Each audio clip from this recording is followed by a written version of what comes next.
Thanks for everybody who's tuning in and watching this. This is actually my very first YouTube video doing a review. I've got a lot of different things. I've got a lot of different hobbies. I'm into a lot of different stuff. One of the things is I love watches. I love wrist watches. I love pocket watches. Everything from very old ones to newer ones. I like a lot of antique pocket watches. I've got a couple of really cool ones, including one repeater pocket watch. It was pretty difficult to get a hold of, and actually right at the moment needs a little bit of a repair to it. But anyways, I'm here to do a video review of a wristwatch that just came out on Kickstarter, and it's by a company called Xeric. A lot of you guys have heard them. They run and operate a website called watches.com. It was formerly watchismo.com, I believe. But the new watch that they got came out is a quartz watch, and it's called the Trappist-1. Okay, and it is supposed to be dedicated to the Trappist-1 solar system that was discovered by NASA somewhere around the end of 2016, 2017 or something, I think when it was formally founded. But anyways, the watch, it's a very nice watch. It was through Kickstarter campaign, and this model particular here is the gunmetal red. As you can see, there's like a red hue in the background. This is from a disc that's behind it, and the little grate or grid that you see here on the surface is gunmetal.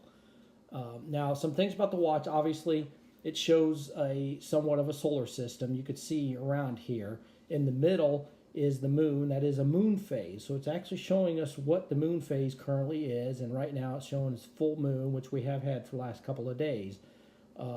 Also, and it's hard to see in the middle of the dial here, but right there on top of the moon, you see that real jagged, pointed looking star, kind of the North Star is what they call it. That's a 12-hour indicator. So right now it's pointing just past noon. So it's, in the coming to afternoon.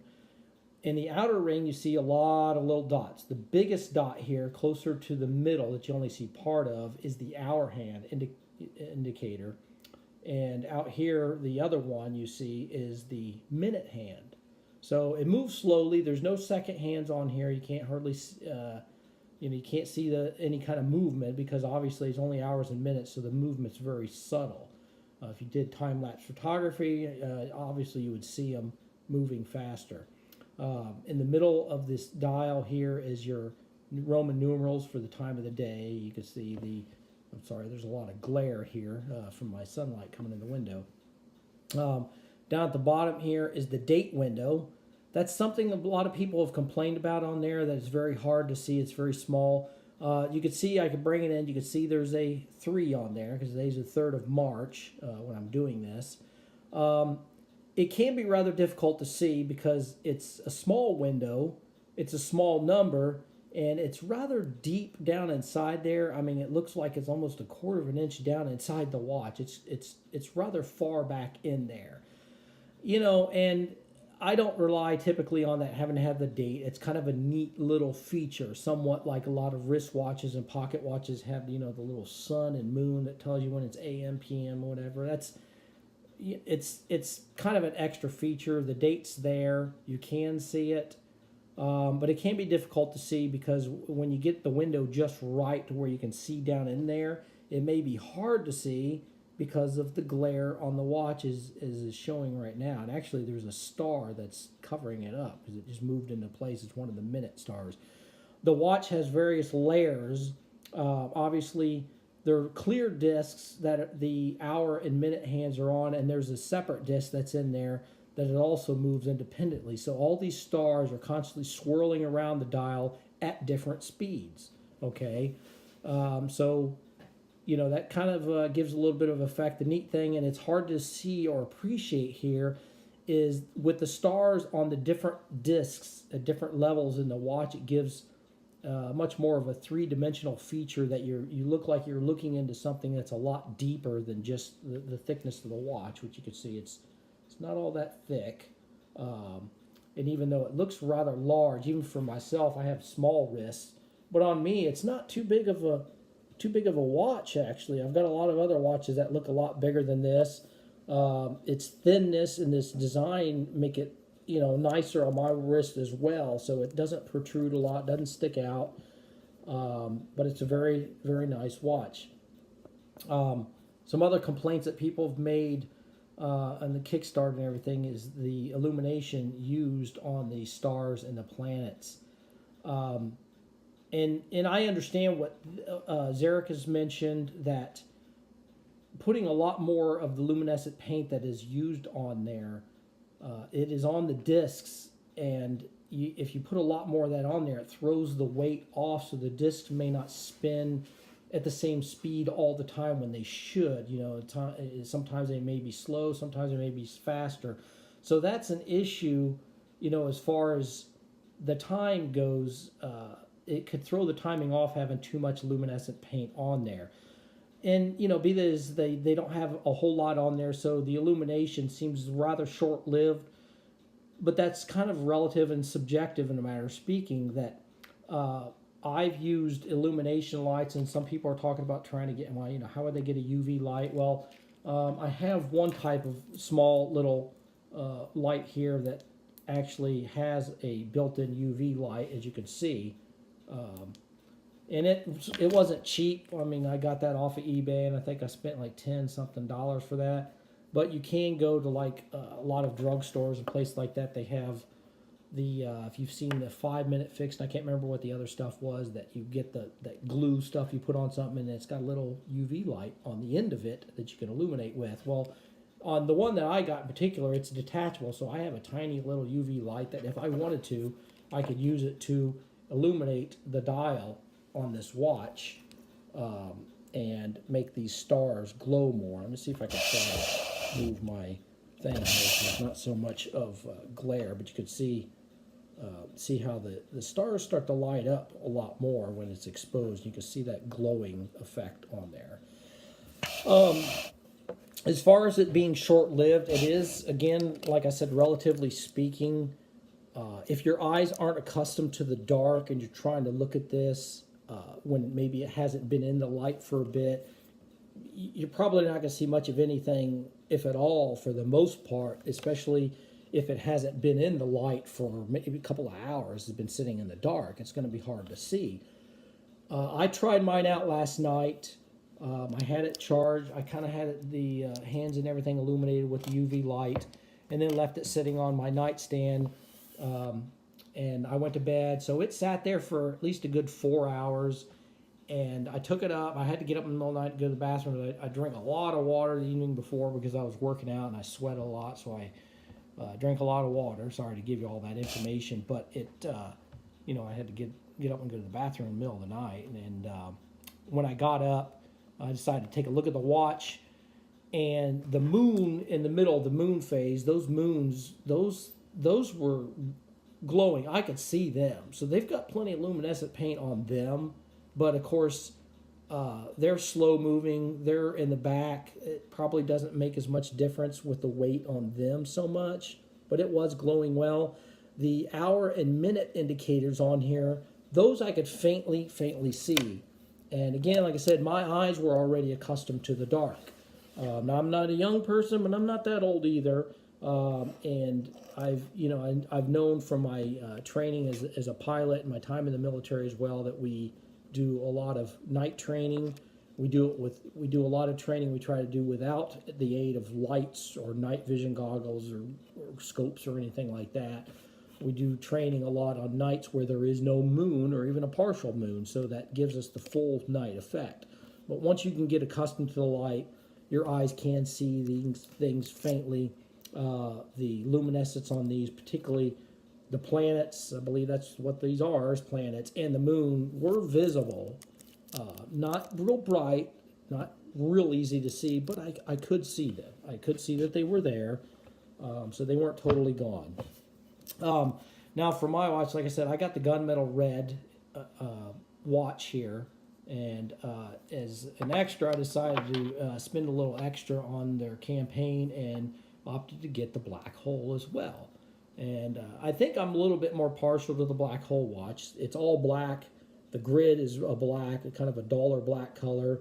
There isn't that red background disc that you can see there. Like I said, to me that almost kind of reminds me of like a nebula or something like that. The black hole is just black. I mean, there's nothing back behind there, but it's very nice.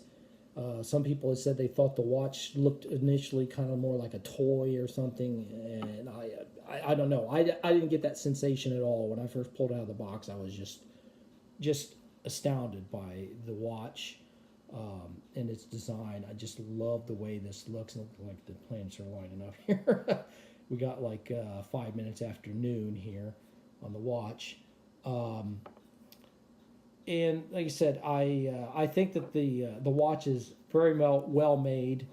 They could probably make some different approaches to the watch as far as the illumination goes. I think I would suggest that as far as those discs goes with the planets surrounding it and the stars, that perhaps they would put, instead of applying luminescent paint to the disc, to actually put a hole through the disc and fill that hole up with illumination, like a lot of watches that I have, and they do not have the radioactive type of luminescent paint.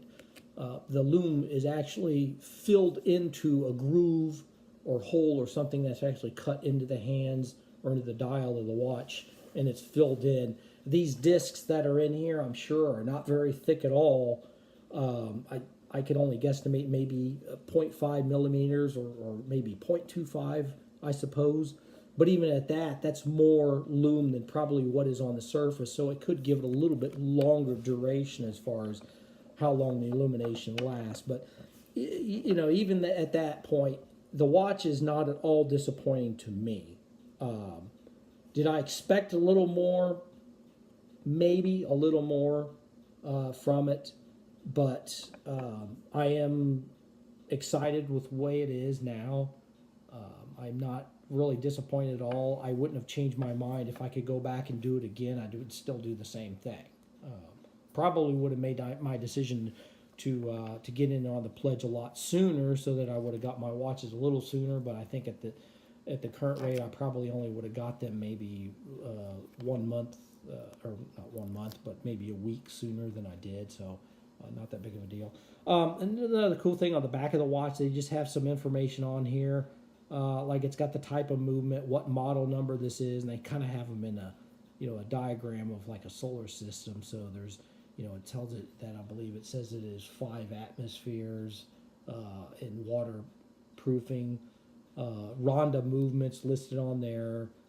It's got what edition it is. They'll say it's limited edition, and it's got what number of how many were made. And they said these were limited edition watches. They only made 2017 of them in recognition of the year that the solar system was formally recognized as existing.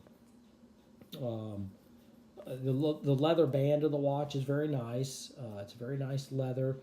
They made them quick connect, so you can actually detach those rather easily. You're not having to poke pins out and worry about the pins flying across the room like I've had to thousands of times. So you can change them out with other bands that they sell. You could buy the other bands, like this one here is black with red stitching. Pretty cool. I like that.